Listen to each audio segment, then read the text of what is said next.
चलिए अब उपगीति छंद के लक्षणों को समझते हैं। आर्योत्तरार्ध तुल्यम, आर्य के उत्तरार्ध के तुल्य में प्रथमार्धम अपि, यानी जो आर्य का उत्तरार्ध क्या है 12 और 15, इसके समान यदि प्रथमार्ध भी हो जाए, यानी प्रथम और द्वितीय पाद भी 12-15 हो जाए, यदि 12 और 15 मात्राओं में हो जाए तो लोके ताम उपगीतिम संभाषन्ते महाकवयः, तो महाकवि लोग, बुद्धिमान लोग उस छंद को का नाम उपगीति बताते हैं, जिसका क्या लक्षण है? आर्योत्तरार्ध तुल्यम, आर्या छंद के उत्तरार्ध के समान यदि प्रथमार्ध यानी पूर्वार्ध भी हो जाए जी, तो इसी का नाम उपगीति छंद कहलाता है जी। तो अब इसके हम लोग उदाहरण को समझने की कोशिश करेंगे, ठीक है जी। क्या लिखा? अधिसुर भारती भारत वर्षीया भारती भातु, ये नहीं भाषा राष्ट्रस्योन्नति पदवी सदा यातु। अब ये कहता क्या है? अब हम लोग इसके छंद के इस श्लोक के मात्रा को गिनती करने की चेष्टा करेंगे।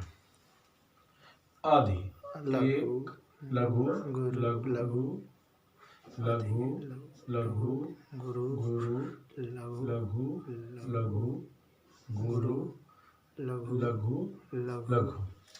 1 2 3 4 2 6 7 8 तो 10 तो 12 जी। वर, गुरु, श्री, गुरु, गुरु, गुरु, गुरु, गुरु, लघु, गुरु, लघु, लघु, उसको बाद में गिनते हैं। 2 2 4 2 6 2 8 तो 10 तो 12 13 2 15, ठीक जी। तो ये प्रथम पूर्वार्ध क्या हो गया? प्रथम पाद 12 मात्रा और द्वितीय पाद भी 15 मात्रा का, जो आर्या छंद के उत्तरार्ध के लक्षण हैं जी। अब हम लोग इसको देखते हैं। गुरु, लघु, गुरु, गुरु, दोनों गुरु, गुरु, और ये गुरु, गुरु, गुरु, गुरु, लघु, लघु, लघु, लघु, लघु, लघु, लघु, लघु, गुरु, गुरु, लघु, लघु, गुरु, गुरु, गुरु, गुरु। उसको बाद में लेंगे। तो 2 3 4 2 6 2 8 2 10 2 12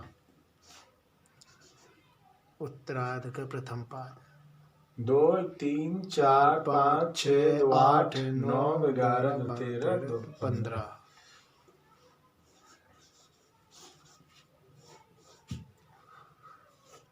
ये उपगीति छंद के लक्षण।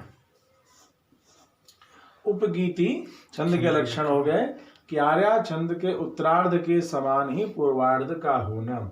अधिसुर भारती भारत वर्षीया भारती भातु, ये नहीं भाषा राष्ट्रस्योन्नति पदवी सदा यातु। अधिसुर भारती भारत वर्षीया भारती भातु, ये नहीं भाषा राष्ट्रस्योन्नति पदवीं सदा यातु।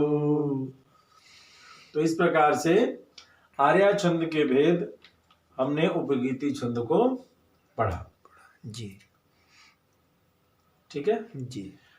यहाँ ध्यान ये देना होगा कि बहुत अच्छा सुंदर उदाहरण है आर्या छंद के गीति छंद, शुद्ध आर्या छंद, गीति छंद और उपगीति छंद जी।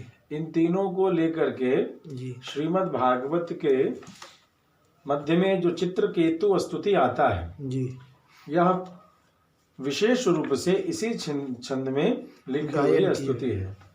श्रीमद् भागवत के 6ठे स्कंद का 16वां अध्याय जी के 34वें श्लोक से जी प्रारंभ होकर 48वें श्लोक जी 34-38 अर्थात ये 15 श्लोक जी विशेष रूप से आर्या छंद में ही लिखे हुए हैं।